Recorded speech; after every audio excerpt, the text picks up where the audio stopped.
അത്രയേറെ സുഖകരമല്ലാത്ത വാർത്തകളാണ് ആദ്യം തന്നെ പുറത്തു വരുന്നത്, ആദ്യം തന്നെ പ്രേക്ഷകരിലേക്ക് എത്തിക്കുകയും ചെയ്തത്. നമുക്കറിയാവുന്നതുപോലെ എറണാകുളത്ത് അമ്മ മകളെ പുഴയിലെറിഞ്ഞ കൊന്ന സംഭവം അത് നമ്മളെ ഏറെ സങ്കടപ്പെടുത്തിയതാണ്, നമ്മളെ ഏറെ ഞെട്ടിപ്പിച്ചിരുന്നായിരുന്നു. ഈ കേസിലാണ് ഇപ്പോൾ വഴിത്തിരിവ് ഓരോന്നോരോന്നായി വരുന്നത്. മരിച്ച 4 വയസ്സുകാരി കുഞ്ഞ് പീഡനത്തിന് ഇരയായി എന്നാണ് പോസ്റ്റ്മോർട്ടം റിപ്പോർട്ട്. അടുത്ത ബന്ധു ഇതുമായി ബന്ധപ്പെട്ട് കസ്റ്റഡിയിലാണ്. പുറത്തു വരുന്ന വിവരങ്ങൾ ഞെട്ടിപ്പിക്കുന്നത് എന്ന് കുട്ടിയുടെ അമ്മയുടെ അമ്മ ന്യൂസ് മലയാളത്തോട് പറഞ്ഞു. പ്രതി മകളുടെ വീട്ടിൽ കൂട്ടുകിടക്കാൻ വരുമായിരുന്നുവെന്നും കുട്ടിയുടെ അമ്മുമ്മ പറഞ്ഞു ന്യൂസ് മലയാളത്തോട്. മുത്തശ്ശിയുടെ വാക്കുകളിലേക്കാണ് ആദ്യം. അവര് അങ്ങനെയുള്ള ഇതിലൊക്കെ പോകുന്ന നമുക്ക് അറിയാൻ പറ്റൂല. ഭയങ്കര സ്നേഹമാണ്. ഒരിക്കലും അങ്ങനെ നമുക്ക് തോന്നൂല. അവിടെ ചെല്ലുമ്പോൾ ഇവരുടെ സ്നേഹങ്ങളൊക്കെ കാണുമ്പോൾ. മരുമോൻ തിരുവനന്തപുരത്ത് എന്തോ ഒരു ജോലിക്ക് പോയിട്ടുണ്ടായി ആൾക്കാർ കൂടി. അപ്പോൾ പോയപ്പോൾ കൂട്ട് കിടക്കാൻ ഇവൻ പോയി കിടന്നെന്ന് പറഞ്ഞു. അവിടെ അപ്പുറത്ത് തറവാട്ടിൽ, അവൻ്റെ വീട്ടിലല്ല, അപ്പുറത്തെ വീട്ടിൽ, മോള് താമസിക്കുന്ന വീട്ടിലേ 1-2 ആഴ്ച കൂട്ട് കിടക്കാൻ പോയിട്ടുണ്ടായി. അപ്പം എന്നോട് മോള് പറഞ്ഞ് ഇവൻ വന്നാണ് അമ്മ കൂട്ട് കിടക്കണേന്ന് പറഞ്ഞു. അപ്പം എൻ്റെ മൂത്തോള് പറഞ്ഞു അവൻ പോയി കിടക്കണേ എന്താന്ന് ചോദിച്ചു.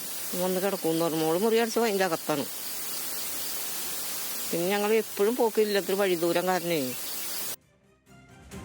കൂടുതൽ വിവരങ്ങളുമായി കൊച്ചിയിൽ നിന്ന് സഹിൻ ആന്റണിയും പോലീസ് സ്റ്റേഷനിൽ നിന്ന് സൈഫുനീസയും ചേരും. ആദ്യം സഹിനിലേക്കാണ്.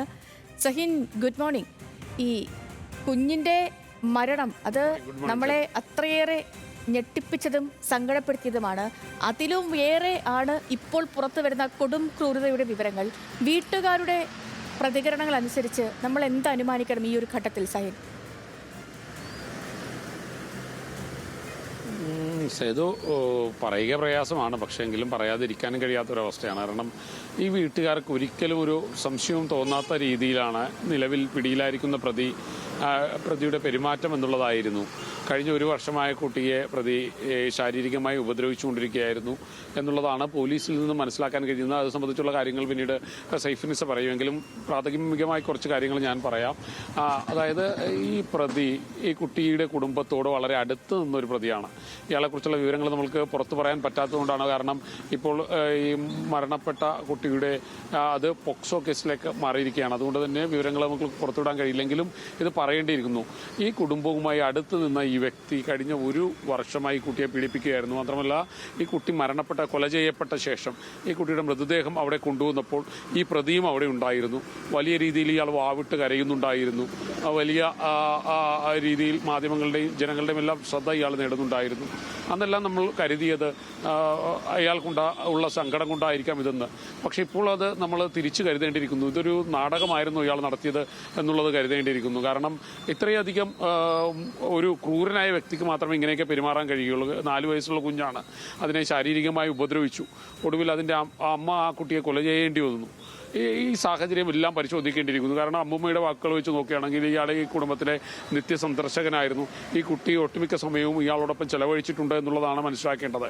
അതുകൊണ്ട് തന്നെ ആ കുടുംബത്തിൻ്റെ അവസ്ഥ ഇയാൾ ചൂഷണം ചെയ്തിരുന്നു. പ്രത്യേകിച്ചും ഈ കുട്ടിയെ കൊന്ന അമ്മയ്ക്ക് മാനസികമായി ചില വെല്ലുവിളികളൊക്കെ ഉണ്ടായിരുന്നു എന്നുള്ള വിവരങ്ങളൊക്കെ പുറത്തു വരുന്നുണ്ട്.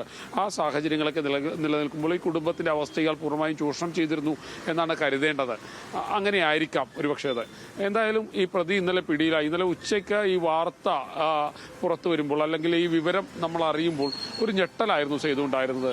കാരണം ഈ കുട്ടിയെ കാണാതായ ദിവസം തന്നെ നമ്മളെല്ലാവരും മാനസികമായി വളരെയധികം വിഷമിച്ച ഒരു ദിവസമാണ്. കാരണം ചെറിയ കുഞ്ഞാണ്. ഈ കുട്ടിയെ ഉപേക്ഷിച്ച സ്ഥലമെന്ന് പറയുന്നത് ഇരുണ്ട് മൂടിയ പ്രദേശമായിരുന്നു, കാട് നിറഞ്ഞ പ്രദേശമായിരുന്നു, കനത്ത മഴയുണ്ടായിരുന്നു. അപ്പോഴും നമ്മൾ കരുതുന്ന അമ്മ കുട്ടിയെ എവിടെയെങ്കിലും ഒളിപ്പിച്ചിരിക്കാം. അതുകൊണ്ട് ആ കുട്ടി കനത്ത മഴയിലൊക്കെ നിൽക്കുമ്പോൾ ദൈവമേ ആ കുട്ടി അത്രയധികം പ്രശ്നങ്ങൾ അല്ലെങ്കിൽ ആ കുട്ടിക്ക് അത്രയധികം ഒരു ഭയപ്പാടുണ്ടാവുമല്ലോ എന്നൊക്കെ കരുതിയിരുന്നു. പക്ഷെ പിന്നീട് ആ കുട്ടിയെ മരണപ്പെട്ട നിലയിലാണ് കുട്ടിയെ കണ്ടെത്തുന്നത്, അല്ലെങ്കിൽ കൊല ചെയ്യപ്പെട്ട നിലയിലാണ് ഇതാ ഇപ്പോൾ പുറത്തു വരുന്ന വാർത്ത. അതിലും വിഷമിപ്പിക്കുന്നതാണ്. കുട്ടിയെ കഴിഞ്ഞ 1 വർഷമായി ആ കുട്ടിയുടെ അടുത്ത ബന്ധു ശാരീരികമായി പീഡിപ്പിച്ചുകൊണ്ടിരുന്നു എന്നുള്ളൊരു വാർത്ത കൂടി പുറത്തു വരികയാണ്. സേതു വലിയ ഞെട്ടിക്കുന്നൊരു വാർത്തയാണ്. മാത്രമല്ല ഇയാൾ പീഡിപ്പിച്ചതിനൊക്കെ ശേഷം ഇയാൾ ആ മരണ വീട്ടിലെത്തുകയും അവിടെ വലിയ രീതിയിൽ ആളുകളുടെയൊക്കെ ശ്രദ്ധ പിടിച്ചു പറ്റുന്ന രീതിയിൽ പിന്നീടും അതിനുശേഷവും ഇയാൾ മാധ്യമങ്ങളിലൂടെ നിരന്തരം ഈ അമ്മയെ കുറ്റപ്പെടുത്തി സംസാരിച്ചിരുന്നു എന്നുള്ളതാണ്. ഇതൊക്കെ എന്താണ് ഒരു മനുഷ്യനായി പിറന്ന ഒരാൾക്ക് ചെയ്യാൻ കഴിയുന്നതിലും അപ്പുറം ക്രൂരമായ പ്രവൃത്തികളാണ് ഇയാൾ ചെയ്തു വെച്ചിരിക്കുന്നത് സേതു. തീർച്ചയായും